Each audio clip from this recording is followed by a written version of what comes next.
नमस्कार। 10 बजे रात पूरे दिन की बात में आप सभी दर्शकों का बहुत स्वागत है। पूरे दिन भर की मध्य प्रदेश छत्तीसगढ़ के साथ देश दुनिया की खबरें इसमें आपको मिलती है। तो चलिए शुरू करते हैं।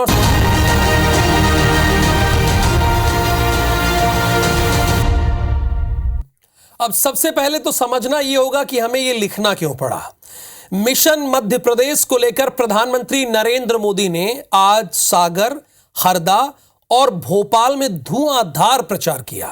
सागर के बड़तुआ में जनसभा के दौरान उन्होंने कांग्रेस पर जमकर प्रहार किया। प्रधानमंत्री मोदी ने कांग्रेस पर धर्म के नाम पर समाज को बांटने का आरोप लगाया।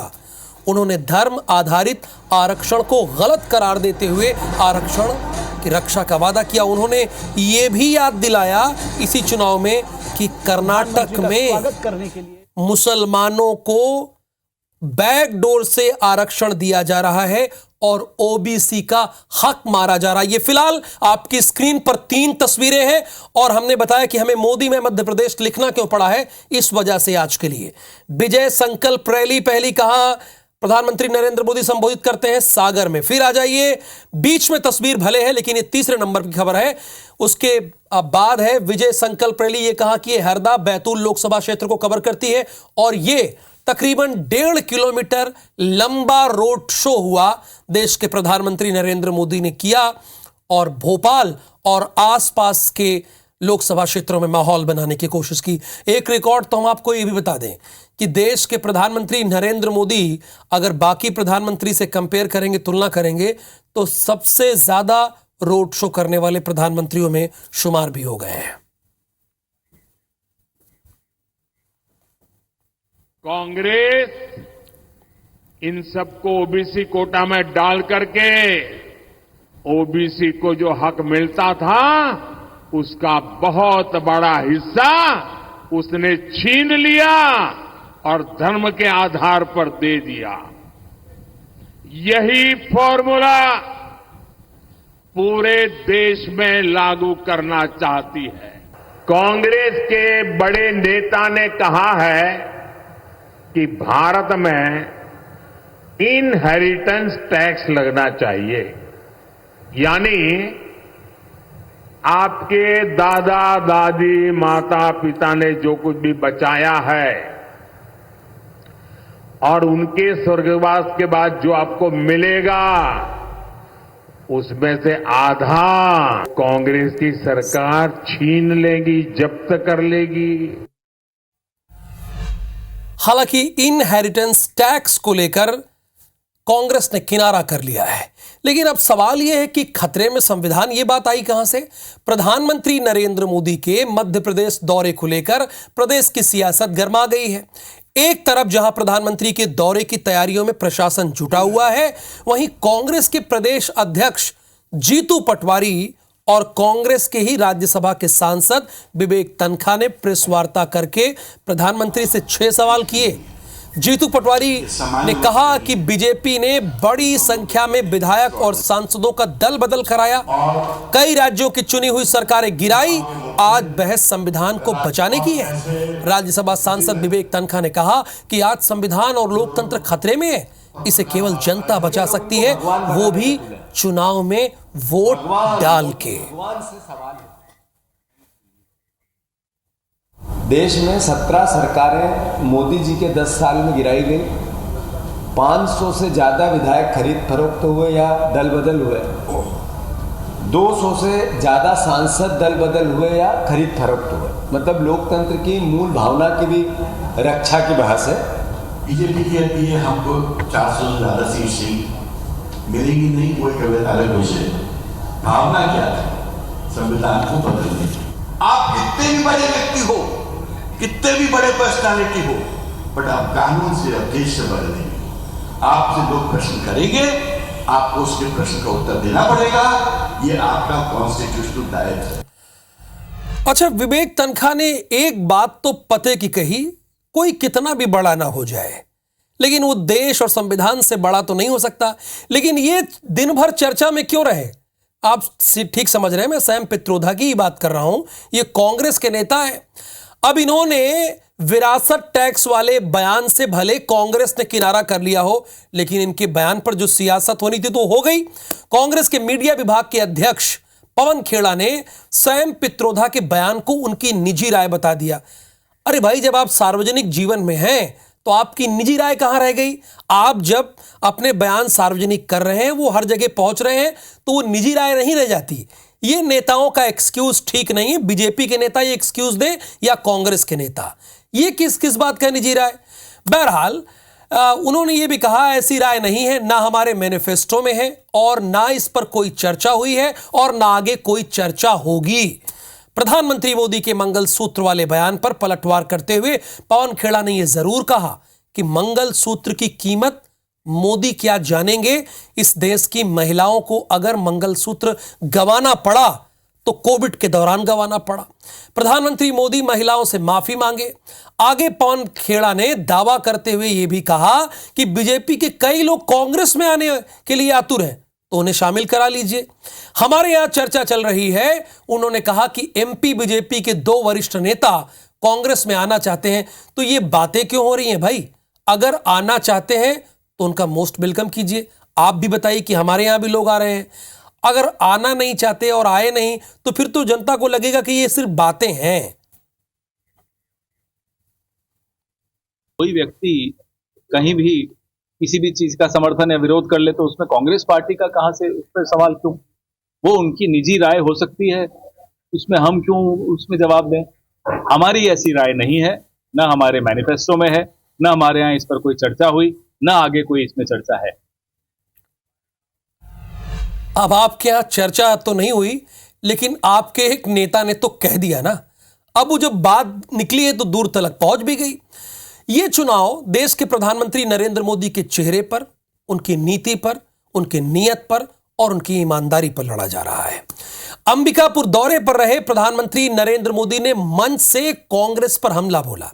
पीएम ने कहा कि कांग्रेस धर्म के नाम पर आरक्षण की राजनीति करती है।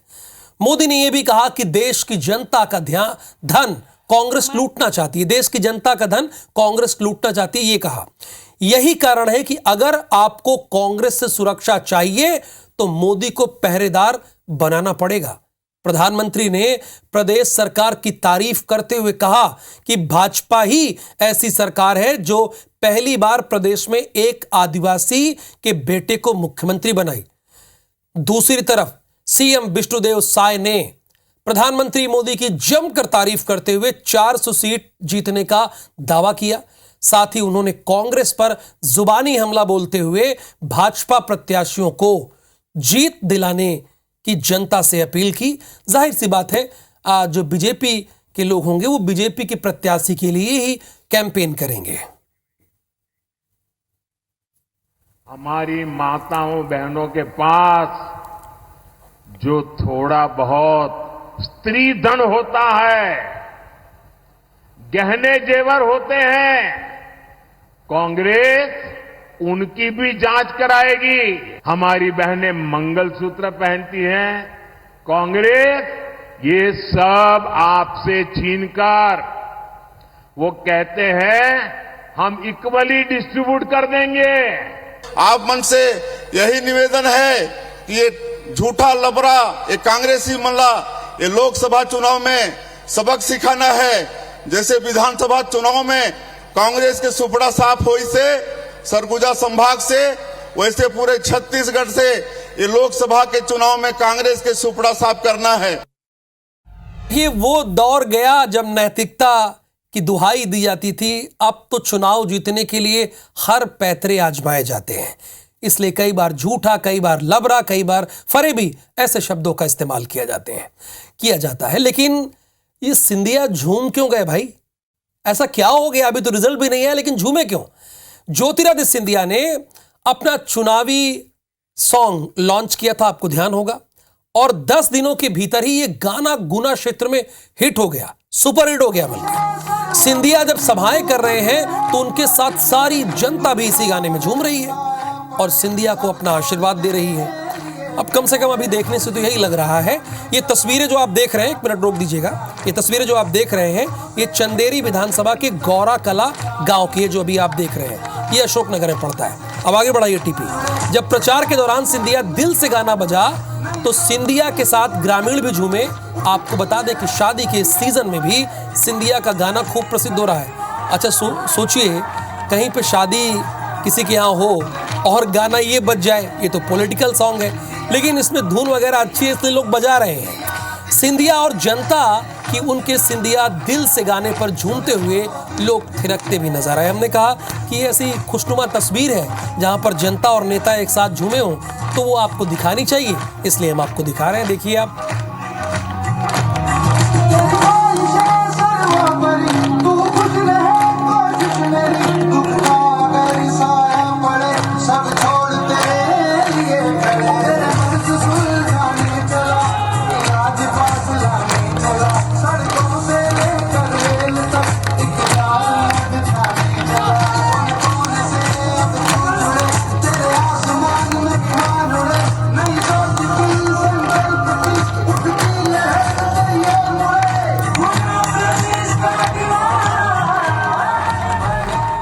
अच्छा एक बात तो आप भी मानेंगे, जितने लोग 10 बजे रात पूरे दिन की बात देख रहे होंगे, पहले जैसे अब चुनाव होता नहीं है।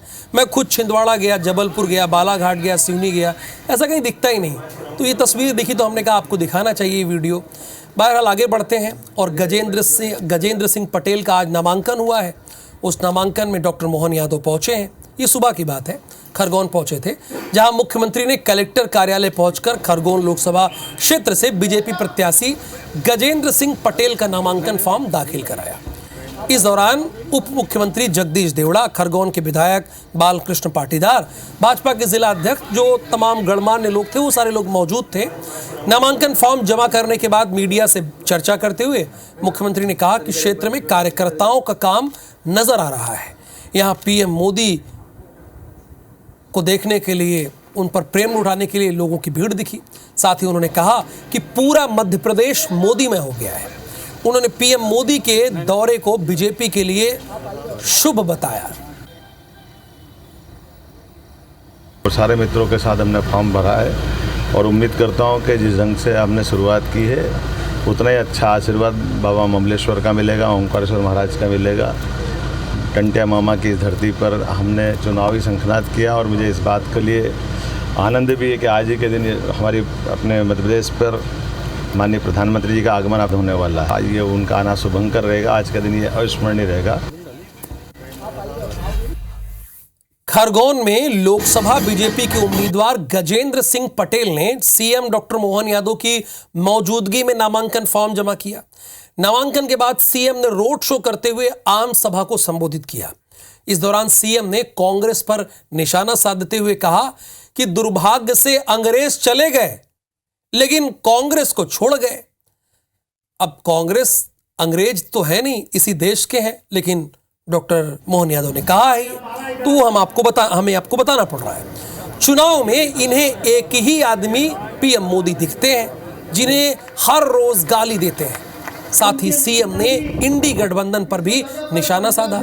सीएम ने 13 मई को होने वाले चुनाव में खरगोन के बीजेपी उम्मीदवार गजेंद्र सिंह पटेल को जिताने की अपील की। ध्यान दीजिएगा, ये बात डॉक्टर मोहन यादव ने कही है। माता की, प्रभु रामचंद्र जी महाराज की, कोठारी जी, आदरणीय सोनिया गांधी इसलिए गाली देती कि राहुल गांधी को नहीं बनने दे रहे। अब इसका हम क्या करें भाई? तुम अपने परिवार से बाहर नहीं आ रहे, उनको अपने राहुल और प्रियंका के बाहर कुछ दिखता नहीं। लालू यादव इसलिए गाली बकते कि तेजस्वी को नहीं बनने दे रहे। ममता इसलिए बोलती कि भतीजे को आगे नहीं आने दे रहे। पूरा खानदान सब अपने खानदान को बढ़ाने के लिए निकला है, लेकिन नरेंद्र मोदी ने कहा कि 142 करोड़ ये मेरे खानदान के लोग हैं, ये मेरे परिवार के लोग। मध्य प्रदेश माध्यमिक शिक्षा मंडल ने 10वीं और 12वीं बोर्ड के आज नतीजे एक साथ जारी कर दिए।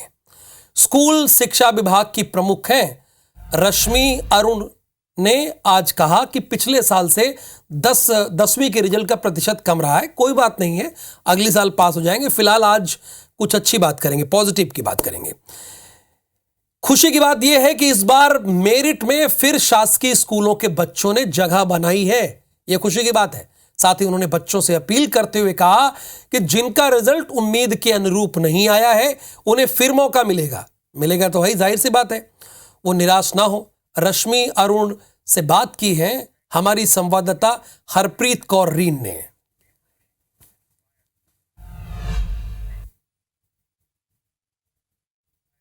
कक्षा 10वीं और 12वीं का रिजल्ट घोषित हो चुका है। इस वक्त हमारे साथ प्रमुख सचिव मौजूद हैं, उनसे बात करेंगे। मैम, बहुत बेहतरीन रिजल्ट रहा है, कैसा रहा कक्षा 10वीं और 12वीं का? तो कक्षा 10वीं का थोड़ा सा पिछले साल से उतना अच्छा नहीं है, लेकिन कक्षा 12वीं का रिजल्ट पिछले साल से बेहतर हुआ है। ये बड़ी एनकरेजिंग बात है और हम दोनों ही चीज़ों का विश्लेषण कर रहे हैं। जहाँ कमी हुई उसको कैसे हम इम्प्रूव करें और जहाँ इम्प्रूवमेंट हुआ है उसका और कैसे विस्तार करें, जैसे अगली बार बहुत अच्छा रिजल्ट आए। 10वीं का कम रिजल्ट आने की वजह क्या हो सकती है? उसका कारणों का भी हम लोग विश्लेषण करेंगे कि किन जिलों में किन विषयों में कठिनाइयाँ रही। ऐसे में कोई उत्तर नहीं देना चाहूँगी और उसको समझ करके कहाँ पर हमको फोकस्ड इंटरवेंशन करने की आवश्यकता है उसको हम लोग तय करेंगे। फेल छात्रों के लिए क्या माशिम कोई ऐसी योजना कर सकता है कि आगे वो बच्चे परीक्षा फिर दे सकते हैं? जो बच्चे इस बार उतना अच्छा नहीं किए हैं तो बोर्ड पहली चीज़ तो सप्लीमेंट्री एग्जाम्स करते हैं। उसके अलावा जो ओपन स्कूल है वहाँ पर रुक जाना नहीं नाम से एक योजना चलती है और मैं अनुरोध करूँगी सभी ऐसे पेरेंट्स और उनके बच्चों से जो इस बार उतने सफल नहीं हो पाए हैं कि बिल्कुल निराश होने की या परेशान होने की आवश्यकता नहीं है। ये सिर्फ जीवन का एक छोटा सा पड़ाव है जहाँ थोड़ी सी कठिनाई हुई है और इसको हौसले से बच्चों को और पेरेंट्स को इसको हैंडल करना चाहिए और अगर कोशिश करें कि सप्लीमेंट्री में पास हो, नहीं तो रुक जाना नहीं में बिल्कुल आसानी से मेहनत करके पास हो सकते हैं और बच्चे आई एम वेरी श्योर कि बहुत अच्छा करेंगे। बिल्कुल सुन सकते हैं कि यहाँ पर छात्र छात्राओं से अपील किया खुद अधिकारियों ने कि जिन बच्चों का परीक्षा परिणाम उनकी उम्मीद के अनुसार नहीं है वो बच्चे निराश ना हो, उन्हें माशिम एक बार फिर मौका देगा, वो बेहतर यहाँ पर अपना परीक्षा परिणाम ला सकते हैं। फिलहाल कक्षा 10वीं का करीबन 58% और कक्षा 12वीं का करीबन 64% रिजल्ट आया है। कैमरामैन संजय शुक्ला के साथ IBC 24 भोपाल से हरप्रीत कौर रीन। तो बच्चे अभी भी सोच रहे होंगे कि MP के होनहार तो दिखे नहीं, उन्होंने तो रिजल्ट बनाने में मदद की, IAS ऑफिसर है। तो ग्वालियर की दिव्या भिलवार ने 12वीं के कला समूह में 5वां स्थान हासिल किया है। बेहद गरीब परिवार से ताल्लुक रखने वाली दिव्या का ये ख्वाब है कि वो IAS ऑफिसर बने। दिव्या से हमारे संवाददाता नासिर गौरी ने बात की है, आपको सुनाते हैं। ग्वालियर की दिव्या भिलवार ने 12th में टॉप किया है और टॉप 5 में आई हैं। दिव्या से ही बात करते हैं। दिव्या, क्या कहेंगी, आप 5 में आए हैं स्टेट में? अभी तो मुझे बहुत अच्छा लग रहा है, मैंने बहुत मेहनत की थी सच में बहुत अच्छा लग रहा है। किस तरह से पढ़ाई करते थे, क्या लक्ष्य था आपका, कितने घंटे पढ़ाई करते थे? स्कूल की बात करें तो कैसे दिन जाते थे आपके? मेरा दिन तो पूरा पढ़ते पढ़ते ही निकलता था। एक्चुअली मैंने 12th जब से स्टार्ट की थी, मेरा यही गोल था कि मुझे मेरिट में तो लाना है नाम, इसलिए मैंने स्टार्टिंग से बहुत अच्छे से पढ़ाई की। मैंने बुक बहुत लाइन बाय लाइन पढ़ी है, जिससे मुझे मेरे कंसेप्ट बहुत अच्छे से क्लियर हुए और फिर एग्ज़ाम में जो भी क्वेश्चन आए मैंने सॉल्व किए। आंसर राइटिंग पे की मैंने मेहनत थोड़ी। तो अब क्या करना चाहते हो, आगे क्या गोल है आपका, क्या सपना है? मेरा गोल तो IAS है, मुझे सिविल सर्विसेज में जाना है। क्या कहेंगे, आप टीचर्स हैं, बेटी ने इतना टॉप किया है? जी, दिव्या पढ़ने में बहुत ही होशियार है और मैं इसे ज्योग्राफी सब्जेक्ट पढ़ाती थी और ज्योग्राफी में इसका मैप पर बहुत अच्छा कमांड रहा। तो बराबर जब भी इसको मानचित्र कार्य या और भी क्वेश्चन वगैरह लिखने को दिए तो ये टाइमिंग के हिसाब से इसके जो भी नंबर होते थे, चाहे वो हाफ ईयरली के नंबर हो चाहे जो भी हमारे यहाँ एग्जाम होते थे, वो सभी के नंबर में टॉप रहती थी। बेटी को लेकर क्या कहेंगी? जी, बहुत मेहनत करती है, बचपन से ही बहुत मेहनत की है इसने। मध्य प्रदेश में 5 नंबर्स पे हैं तो इसलिए खुशी का ठिकाना नहीं है। और बेटी का कहना यही है, यानी कि दिव्या का कहना यही है कि अब उसका सिविल सर्विसेज में जाने का मूड है और वो IAS की तैयारी करेगी। कैमरामैन राजकुमार कुशवाहा के साथ नासिर गौरी, IBC 24 ग्वालियर।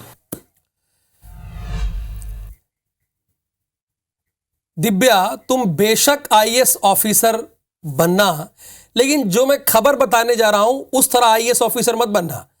आबकारी घोटाले में गिरफ्तार रिटायर्ड IAS अधिकारी अनिल टूटेजा की मुश्किलें बढ़ गई हैं। भाई साहब की मुश्किलें बढ़ी हैं। ED ने टूटेजा को PMLA के स्पेशल कोर्ट में पेश करके 14 दिन की रिमांड मांगी है। ED के वकील ने कहा कि आबकारी मामले में फ्रेश ECIR दर्ज कर जांच की जा रही है।